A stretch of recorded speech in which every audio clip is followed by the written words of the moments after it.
Hello everyone, my name is Francisco. I am an international student here in Vancouver, BC. I'm originally from Peru, and one of the things I miss the most from Peru is the Peruvian food. Today I'm gonna prepare a Peruvian dish named ceviche, so let's do it.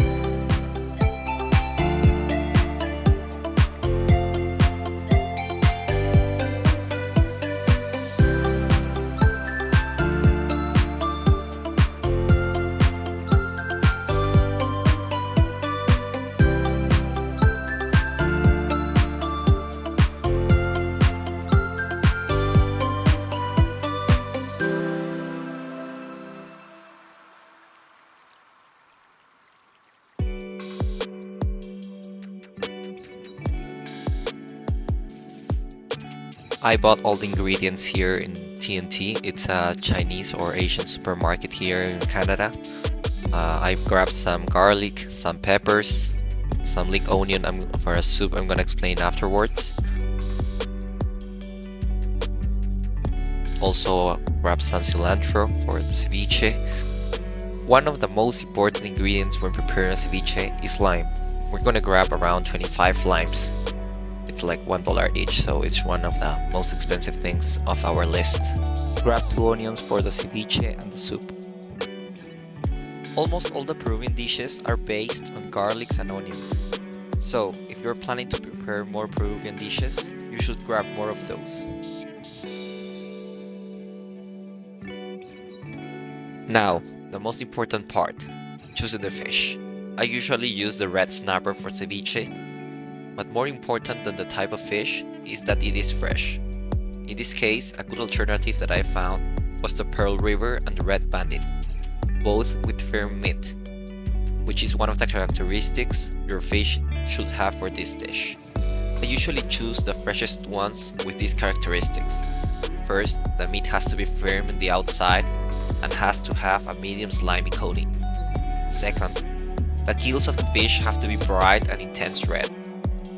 Third, the eyes have to be transparent. With these features, you won't go wrong. First, we're gonna prepare chilcano, a fish soup. It is our base for our ceviche.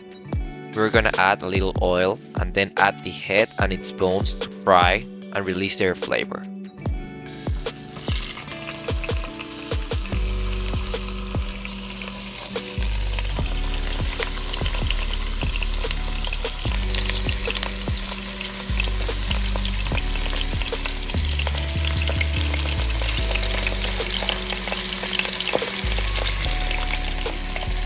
While the fish is frying, we cut our vegetables, the leek onion, tomato, and finally the onion.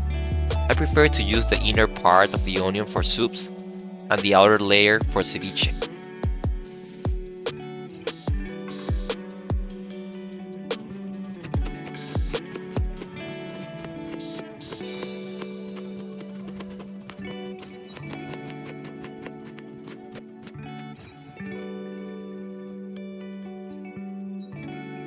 I give you some advice.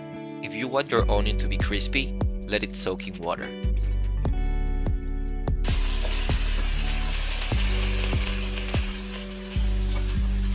After cutting the vegetables, we place them in a pot along with water and cover until it boils for about 30 minutes.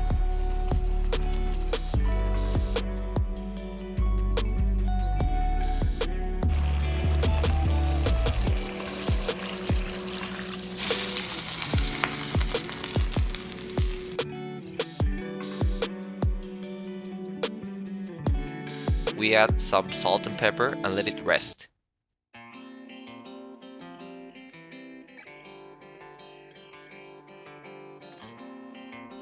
Afterwards, we strain and store our chilcano.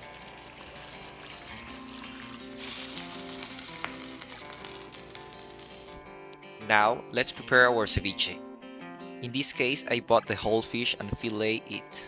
But if you want to skip this process at the store, you ask them to separate the fish into fillets and put the bones and the heads aside.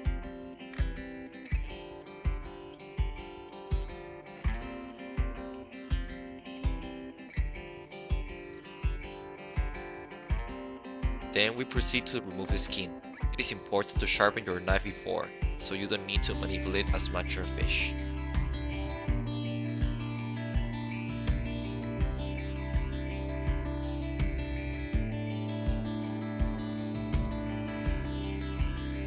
Afterwards, we proceed to cut the fish into cubes, approximately the size of a finger. It is important not to handle the fish too much, because it can break.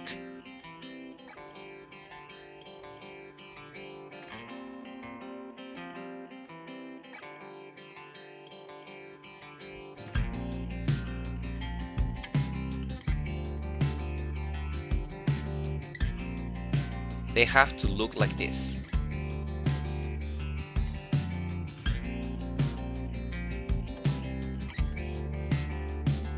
Now it's time to season our fish.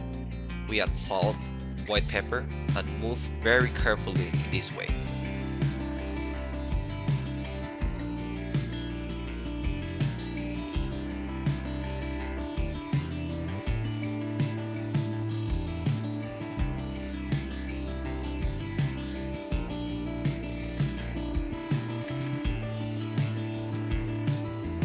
Now it's time to add our finely cut chili and our cilantro to give that fresh flavor to our ceviche. In Peru, we have a chili called ají limo, which packs a lot of flavor and spicy. However, I have not been able to find it here. If you know a place where I can buy it, leave it in the comments, please.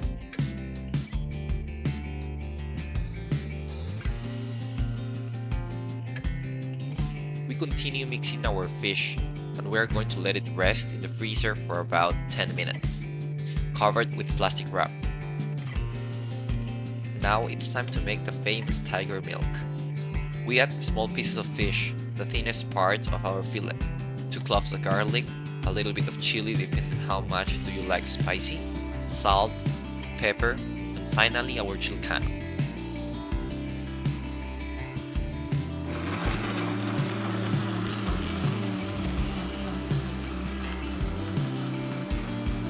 We mix it well until it has this consistency. We strain it, and that's how we have now our tiger milk.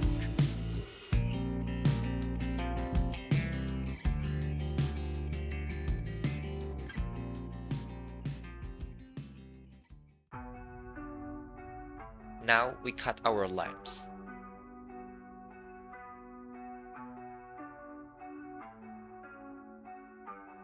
We squeezed our limes. On this occasion, I couldn't find the squeezer, so I used the fork. It is important not to squeeze the whole lime, because it will give off a bitter flavor. First, we add the lime juice to the fish and stir gently.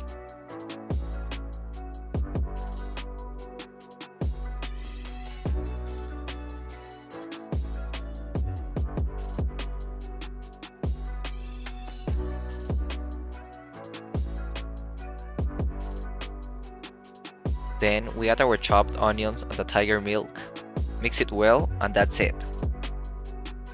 It is important to eat it immediately, because if too much time passes, the fish will be overcooked, which is why I recommend making small portions. Enjoy!